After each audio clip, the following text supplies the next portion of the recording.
Hello বন্ধুরা, কেমন আছেন সবাই? আশা করি সকলে ভালো আছেন। বন্ধুরা, পৃথিবীর সৌন্দর্যময় চিত্র উপভোগ করার আকাঙ্ক্ষা প্রতিটি ব্যক্তি রয়েছে। সেই সৌন্দর্যপূর্ণ একটি শহর হলো তেহরান, যে শহরটিকে ইরানের সবচেয়ে আধুনিক অবকাঠামো বলে মনে করা হয়।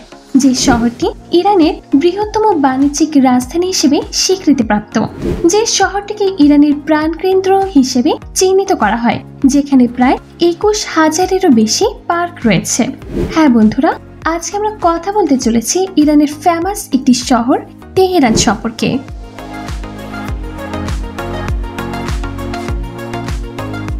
জিওগ্রাফিক্যালি ইরানের রাজধানী তেহরান কাস্পিয়ান সাগরের খুব কাছাকাছি এর অবস্থান।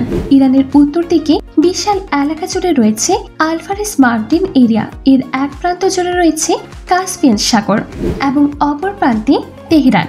তেহরানের বিভিন্ন ছবি কিংবা ভিডিওতে আপনি যে মাউন্টেনকে দেখতে পান, এটি মূলত পুরো তেহরানকে আবদ্ধ করে রেখেছে। তেহরান রাজধানী স্বীকৃতি পাওয়ার আগে অন্তত 3 বার এই শহরটিকে ধ্বংস করা হয়েছে। এসব ধ্বংসযজ্ঞের পরে 18 শতকের শুরুর দিকে জান্ত রাজবংশের করিম খান প্রথমবারের মতো তেহরানে কোনো গভর্নমেন্ট অফিস স্থাপন করেন, কিন্তু তিনি তেহরানকে ইরানের রাজধানী হিসেবে ঘোষণা করেছেন এমন কোনো প্রমাণ নেই। পরবর্তীতে তার ক্ষমতায় তিনি ইরানের আরেক শহর সিরাজের রাজধানী স্থানান্তর করেন। সিরাজ থেকে ইরানের রাজধানীকে নতুন করে 1786 সালে কাজার রাজা আগা মোহাম্মদ খান আরও একবার স্থানান্তর করেন। দীর্ঘ 50 বছরে শাসন করেছেন এবং তার দীর্ঘ শাসন আমলে একবারের জন্য ইরানের রাজধানী তেহরান থেকে অন্য কোথাও যায়নি। তার শাসন আমলের শেষ দিন পর্যন্ত তেহরানে বসবাসরত মানুষের সংখ্যা ছিল মাত্র 80,000। সেই সময় তেহরান মাত্র 19 স্কয়ার কিলোমিটার একটি শহর ছিল। পরবর্তীতে প্রথম এবং দ্বিতীয় বিশ্বযুদ্ধে ইরানের রাজধানী তেহরান দুবার ক্ষতিগ্রস্ত হয়েছে। এরপর রেজা শাহ পল্লবী শহরকে পুনর্নির্মাণ করেছিলেন। পরবর্তীতে 1979 সালে ইরানে রেভলিউশন হয়েছিল এবং আমেরিকা সেখান থেকে বিদায় নিয়েছিল এবং তেহরান বিশাল আকারে ক্ষতিগ্রস্ত হয়েছিল। সেই রেভলিউশনের সময় তেহরানের স্থানীয় বাসিন্দা ইউরোপ এবং আমেরিকায় পাড়ি জমিয়েছিলেন। ইরানের রেভলিউশনের অল্প কিছুদিন পরে শুরু হয়েছে ইরান যুদ্ধ। যুদ্ধের সময় আরও একবার তেহরান তার সাধারণ মানুষ হারিয়েছিল। এখানে অনেকেই ইউরোপ আমেরিকার বিভিন্ন দেশে পাড়ি জমিয়েছেন। ইরান যুদ্ধের পর থেকে বর্তমান পর্যন্ত কোনো ধরনের বড় ঝামেলা তৈরি হয়নি। ধীরে ধীরে জনপ্রিয় হয়েছে এবং জনসংখ্যাও বৃদ্ধি পেয়েছে। বর্তমানে তেহরানে বসবাসরত মানুষের সংখ্যা 93,38,000। অতীতের 19 স্কয়ার কিলোমিটারের তেহরানের বর্তমান আয়তন হচ্ছে 730 স্কয়ার কিলোমিটার। বিশাল এই আয়তন ঢাকা শহরের 3 গুণেরও বেশি। তেহরানের আরবান এরিয়া বাদ দিয়ে যদি তেহরানের মেট্রোপলিটন এরিয়া নিয়ে চিন্তা করেন, তবে সেই আয়তন হচ্ছে 2235 স্কয়ার কিলোমিটার। আয়তনের এই পরিমাপ বাংলাদেশের অনেক জেলার চেয়েও বেশি। উদাহরণস্বরূপ, ফেনী জেলার মোট আয়তনের তুলনায় তেহরানের মেট্রোপলিটনের আয়তন দ্বিগুণেরও বেশি। তেহরান বিশাল হওয়া সত্ত্বেও সেখানে বসবাস করে ঢাকা শহরের চেয়ে অর্ধেকেরও কম মানুষ। তেহরানে এক সিম্বলিক টাওয়ার রয়েছে যাকে বলা হয় আজাদি টাওয়ার। 1971 সালে সেটি তৈরি করেছিলেন রেজা শাহ পল্লবী। তিনি এই টাওয়ারটির নাম দিয়েছিলেন শাহ ইয়ার টাওয়ার, কিন্তু পরবর্তীতে এটি পরিবর্তন করে আজাদি টাওয়ার নামে দেওয়া হয়। ইরানিয়ান রিয়েল এস্টেটের 2500 বছর পূর্তি উপলক্ষে আজাদি টাওয়ার নির্মাণ করা হয়েছিল। বর্তমানে তেহরান 22টি জেলায় বিভক্ত। আমাদের যেমন ঢাকা উত্তর দক্ষিণ রয়েছে, তেমনি তেহরান সব মিলিয়ে 22টি ডিস্ট্রিক্ট রয়েছে। এর প্রত্যেকটির ভিন্ন ভিন্ন সুযোগ সুবিধা রয়েছে। তবে ইরানের বড় বড় ব্যবসায়ী কিংবা বিভিন্ন ধরনের উচ্চ শ্রেণীর রেসিডেন্সিয়ালরা বসবাস করেন এলাহি এরিয়াতে।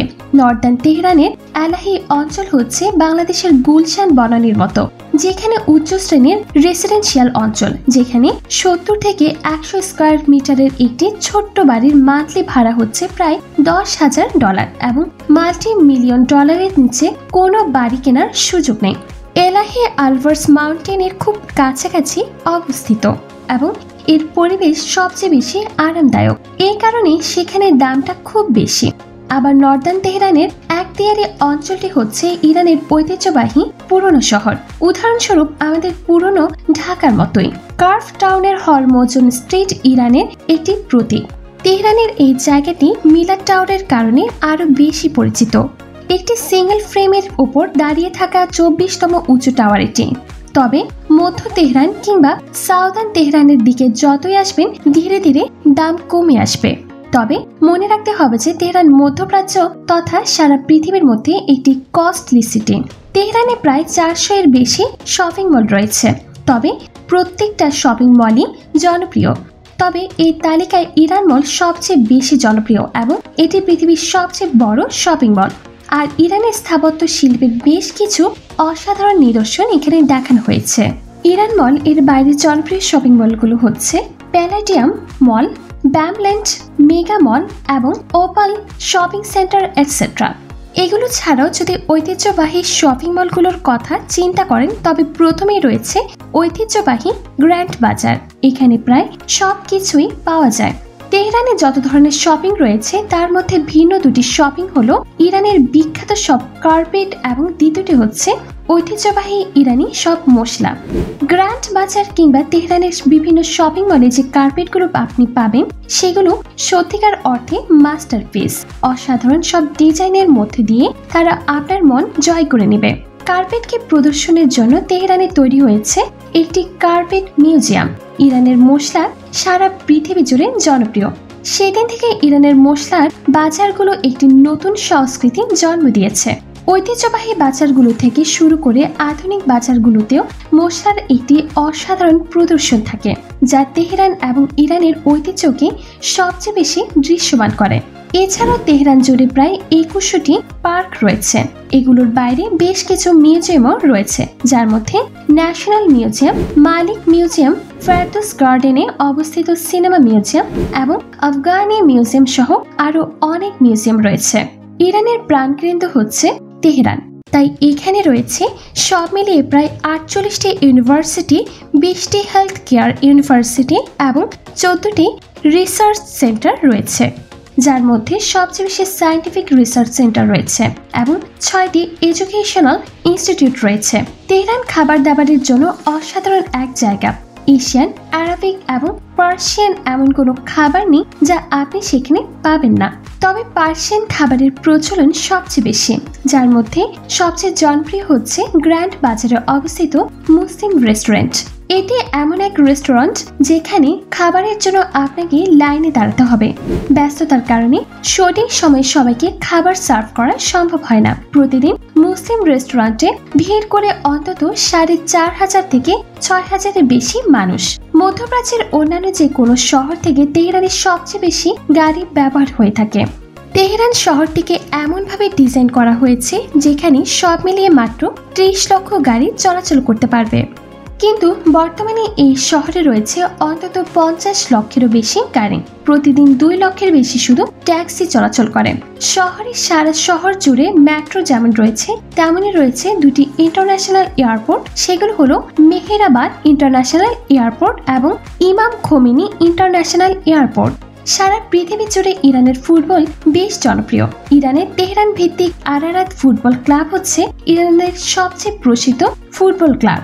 এটি ছাড়াও তেহরানে আরও একটি ফুটবল ক্লাব রয়েছে, যার মধ্যে উল্লেখযোগ্য হচ্ছে পার্সেপোলিস, অ্যাস্তেকলাল এফসি, অ্যান্টেজাম এফসি এবং নাফটুন এফসি। ধর্মীয়ভাবে তেহরানের সবচেয়ে বেশি মুসলিমের বসবাস। তেহরানে প্রায় 98% বেশি মুসলিম রয়েছে। অন্যান্য ধর্মাবলম্বীদের মধ্যে সবচেয়ে বেশি রয়েছে খ্রিস্টান, ইহুদি এবং অল্প কিছু সংখ্যক শিখ। এবং শহর জুড়ে মসজিদ, সড়ক এবং টেম্পলের মতো অসংখ্য স্থাপনা রয়েছে। তেহরানের সাধারণ মানুষের গড় আয় হচ্ছে $12,725 বেশি। সাধারণত ইরানের স্বাভাবিক আয় $8,000। সে জায়গায় তেহরানের সাধারণ মানুষের আয় অনেক বেশি। সুতরাং সংস্কৃতি, স্থাপত্য, ঐতিহ্য এবং আধুনিকতার যে কোনো দৃষ্টিতে মধ্যপ্রাচ্য এবং পার্সিয়ান অঞ্চল জুড়ে তেহরান অসাধারণ একটি জায়গা, যাকে ভালোভাবে আবিষ্কার করার জন্য সেখানে যাওয়া ছাড়া আসলে কোনো উপায় নেই। তো বন্ধুরা, এই ছিল তেহরান সম্পর্কে সকল অজানা তথ্য। আমাদের আজকের ভিডিওটি আপনাদের কেমন লেগেছে কমেন্ট করে জানাতে ভুলবেন না। আর আপনি যদি আমাদের চ্যানেলে একজন নতুন দর্শক হয়ে থাকেন তাহলে আমাদের চ্যানেলটি সাবস্ক্রাইব করে পাশে থাকা বেল আইকনটি বাজিয়ে দিন এবং আপনার সোশ্যাল মিডিয়ার বন্ধুদের সাথে শেয়ার করতেও ভুলবেন না। সকলে ভালো থাকবেন, সুস্থ থাকবেন এবং নিজের খেয়াল রাখবেন। ধন্যবাদ সবাইকে।